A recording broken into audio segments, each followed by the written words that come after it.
fancy for one more? You got it? Yeah. Come on. How many people have at least 7 pages of notes? Did you find one thing from Emily Vavra? One idea, one concept that you can apply to your business and your business will be different a year from today? I hope so. Our next speaker, the last speaker of the day. Today's the marathon. Tomorrow we go into a couple little sprints and we close it up. But the last speaker of today is a lady who is also a $1 million earner. She's going to bring the heat. Please welcome to the stage, Carol Yeh-Garner.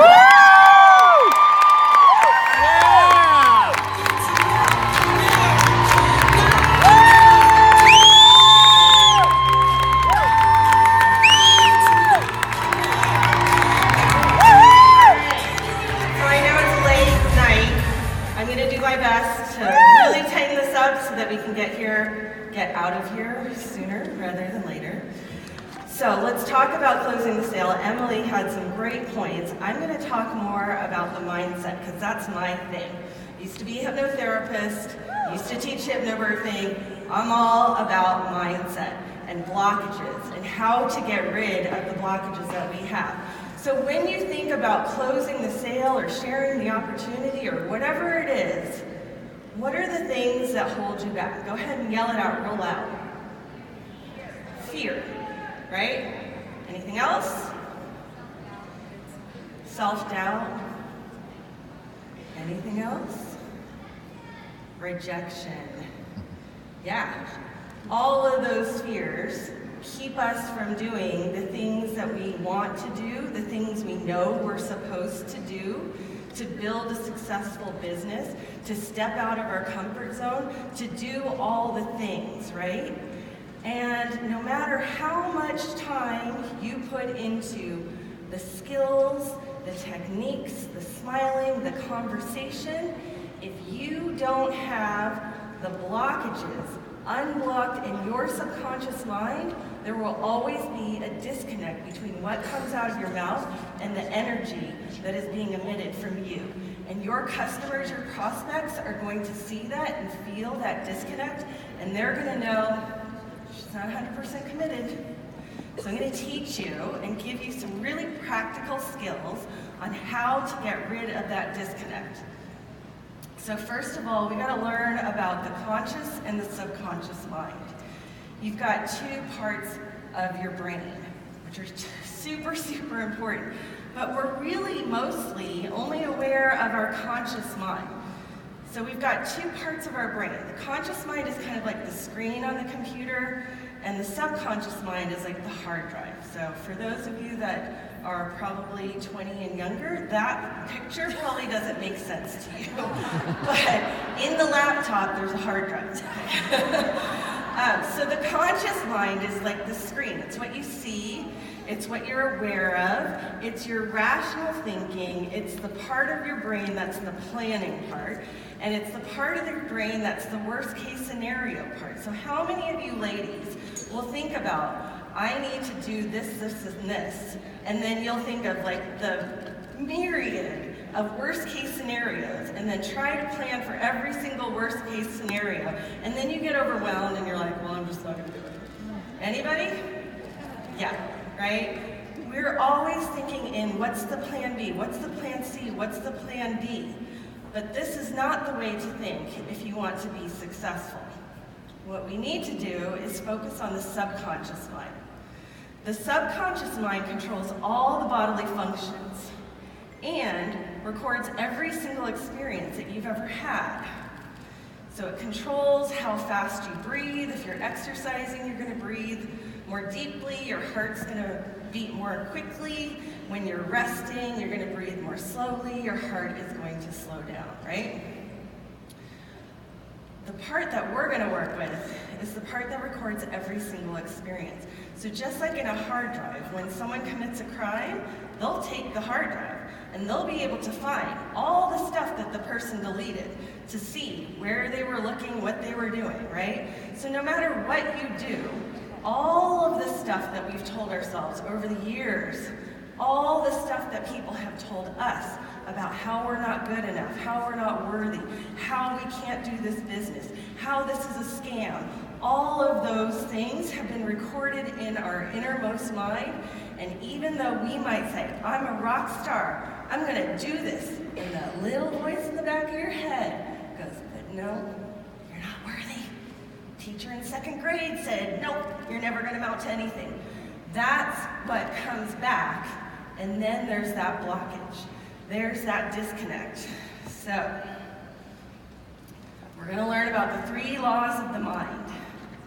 Law number 1 is that every thought creates a chemical or physical change in your body.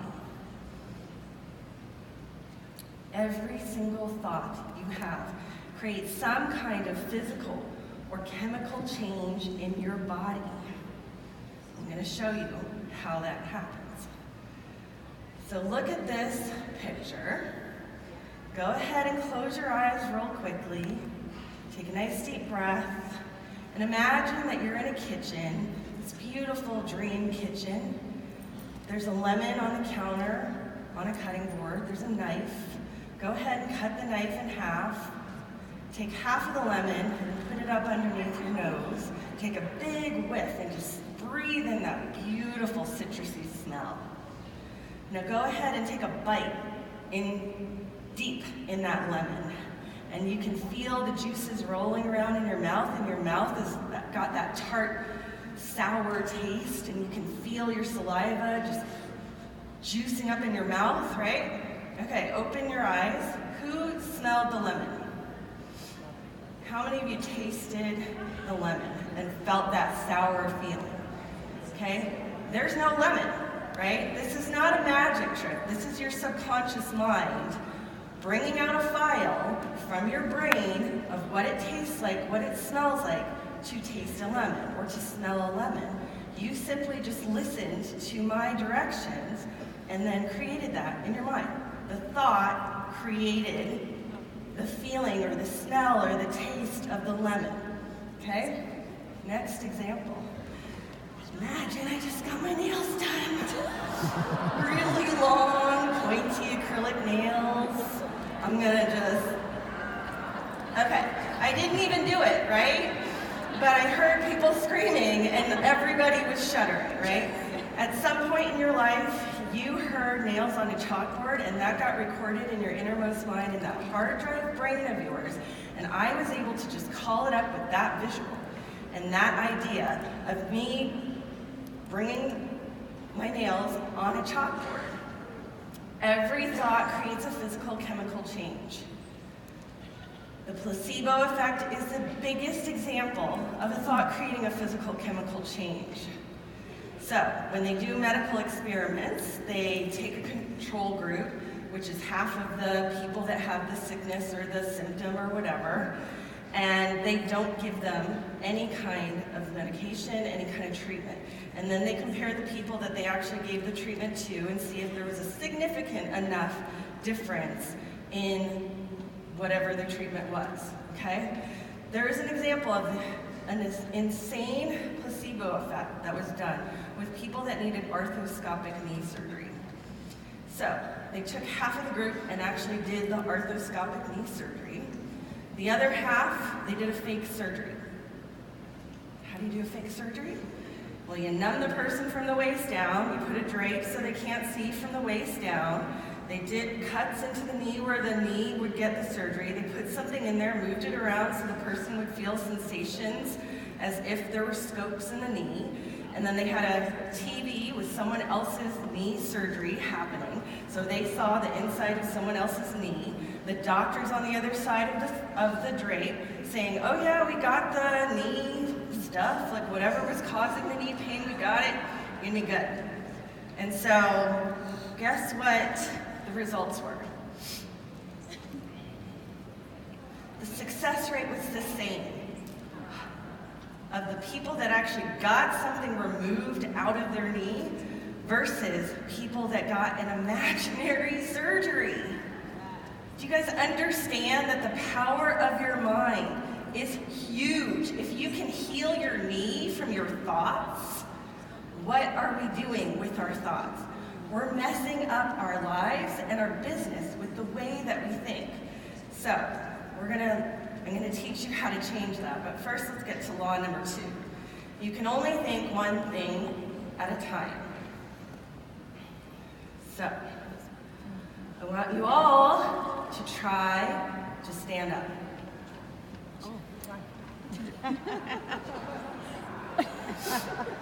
Okay, you all failed. The people sitting, you failed. The people standing failed. Because I said try to stand up. You have to pick one or the other. You picked sitting or you picked standing. When you say try, your brain says, not 100% committed, so I'm not going to do this. So when you say I'm going to try to work my business, I'm going to try to rank up, I'm going to try to do 10 calls per day or whatever it is, you are shooting yourself in the foot and you are never going to succeed. You can't try to do anything. You can't try to lose weight. You can't try to quit smoking. You can't try to eat healthier. You can't try to go to the gym more. You have to do it. You have to commit in your brain 100%. This is what I am doing. No ifs, ands, or buts, no nothing, no excuses. So here's another example. Don't think about the purple polka dotted elephant. Close your eyes. Don't think about it, about the purple polka dotted elephant. How many of you had a purple polka dotted elephant in your mind's eye? Right? You can't do 2 thoughts at a time. I told you not to think about it. And the words don't and the words try are now going to be words that you eliminate from your vocabulary forever. From this point on, every time you catch yourself saying, I'm going to try something, or don't do this, or I don't want to call, you're going to cancel, delete, delete. Like you're literally in your head saying cancel, delete. What that's going to do is it's going to break that recording that you've done so many times in your head without you even probably knowing it, without you being consciously aware of it. And it's going to break that cycle and break that recording and break that programming in your brain. And then I want you to switch it into what you do choose, what you desire, what the outcome is that you choose. So law number 3 is your thoughts create your own reality.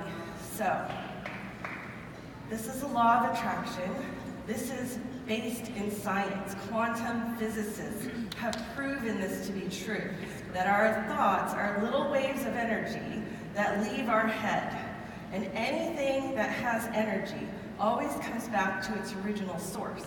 So if all we're doing is sending out negative thoughts, catastrophe thoughts, worst case scenario thoughts, rejection thoughts, failure thoughts, that's what we're gonna attract, right? How many of you have a friend that's like the most unlucky person in the world? We all have one of those, right? And then there's always someone that's like the luckiest person, right? You ask each of those people, like, what's the deal? Like, why are you so lucky, or why are you so unlucky?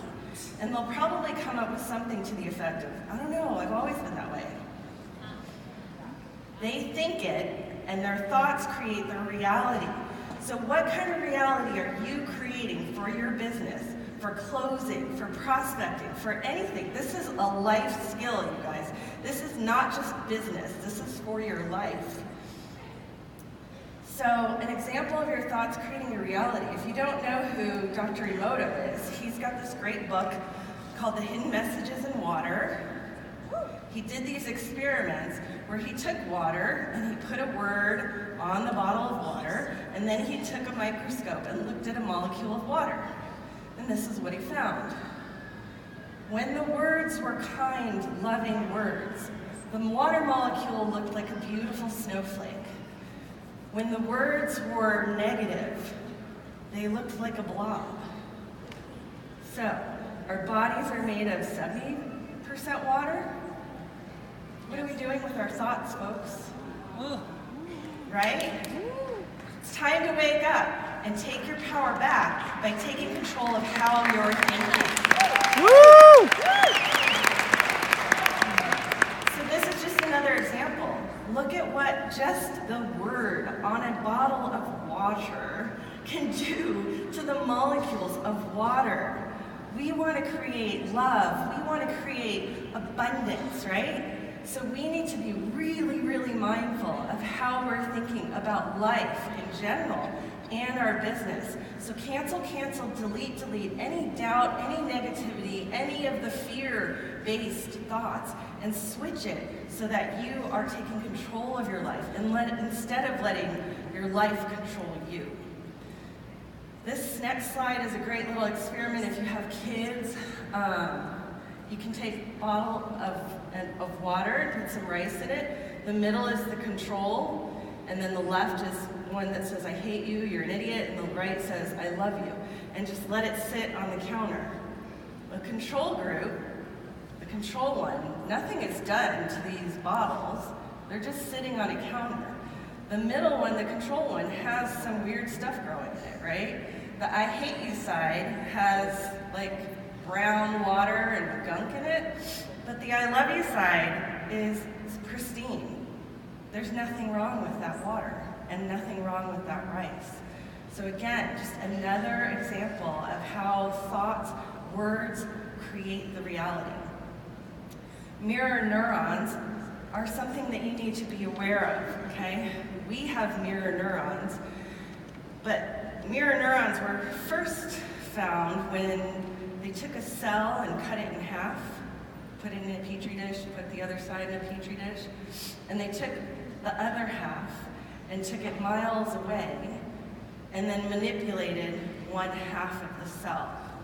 And when they looked at the cell on the other half, that they weren't doing anything, it was reacting just the same way as the half that was getting manipulated, okay? So if our cells can do that even though they're miles away, it's important to realize that we have an energetic field that's called mirror neurons. And if we're thinking thoughts of like, I really want to share my opportunity, but I think she's going to reject me, but I'm going to do it anyway, they're going to feel that. And they're going to feel that disconnect between your desire to share about your product and your fear. So it's really, really important to use conscious language. Be mindful about how you're thinking and what you're thinking. Instead of saying, I can't, I'm not good at, change it to, I'm learning to be good at. I'm learning to prospect better. Instead of, I can't prospect, I can't get a business person for the life of me. No, like I'm learning to get business people. Instead of I will, change it to I am. I will still puts it out far, and it's still a possibility. I am is you claiming it as yours. Even if it hasn't happened, I want you to start talking and thinking as if the abundance that you desire in your life is already there, it's already there, and it's going to happen. And then the universe, God, whatever you believe in, will find the way to help you get there. Instead of I want to, which is really like, man, I want this, right? Change the I want to I choose or I get to. Make it an abundant kind of thought process instead of a lack or scarcity thought process. And by changing your thoughts about closing the sale or whatever it is about the business, you're going to change the energy of what people feel. And those mirror neurons will mirror out the abundance that you're choosing for your life. So I want you to focus on what you desire rather than what you fear. I want you to cancel, delete the fears and the thoughts and the doubts of rejection, loneliness, and failure, and change it to thoughts of how earning money from your friends, from your family, from your team, gives all of them freedom, right? Your products are giving your customers freedom, your business is giving you freedom, but it's also giving your team members freedom, and it's gonna help them rise up while you also rise up. I want you to focus on how the products are going to benefit the person more than your fear of talking to them and getting rejected about them. I want you to focus on how each dollar that you earn is a certificate of health, of knowing that you just changed somebody's life by sharing your product.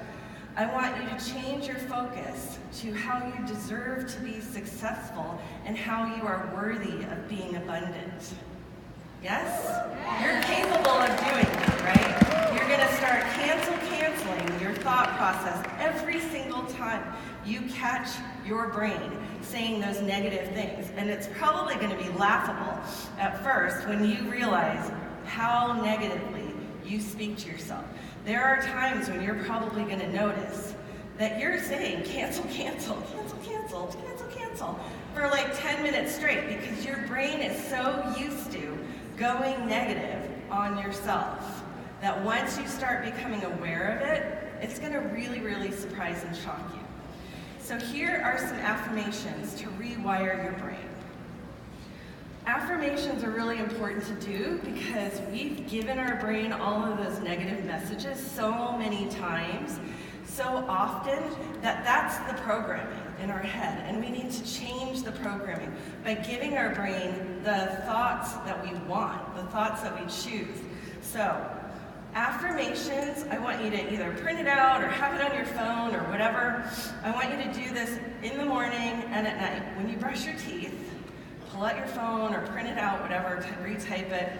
And I want you to say these affirmations quickly, because when you say them in the beginning, when you're not used to saying abundant kinds of thoughts, your negative conscious thought process is going to come in. And when you say, I'm worthy of success and abundance in my life, you're going to be like, not so much. I'm able to share about my company and close the sale with confidence. Well, I've never been able to do that so far. You know, so your brain is just going to have that like negative Debbie Downer statement after it. So what I want you to start off with is just say it real fast. Say them really fast over and over while you brush your teeth, which is technically supposed to be 2 minutes, in the morning and at night. And eventually when you say them, you're going to get to the point where your brain doesn't have that negative Nelly statement, okay? For those of you that can't see it in the back, I'm constantly learning and growing and feel comfortable doing new things. I'm fully capable of building a successful blank business. Good things happen to me every day, and every day, in every way, I am getting better and better in all areas of my life. That's something that you can teach your family, your kids to say every day. Like, let's have them start thinking in ways where they're choosing the abundance for their lives, where they're choosing what they think and choosing the reality of what they want to create. So last but not least, I leave you with this quote from John Gordon, the Energy Bus. The best legacy you can leave is not some building that's named after you or a piece of jewelry, but rather a world that's been impacted and touched by your presence, your joy, and your positive actions. Your business is going to change lives. You need to step into that power, okay? Thank you.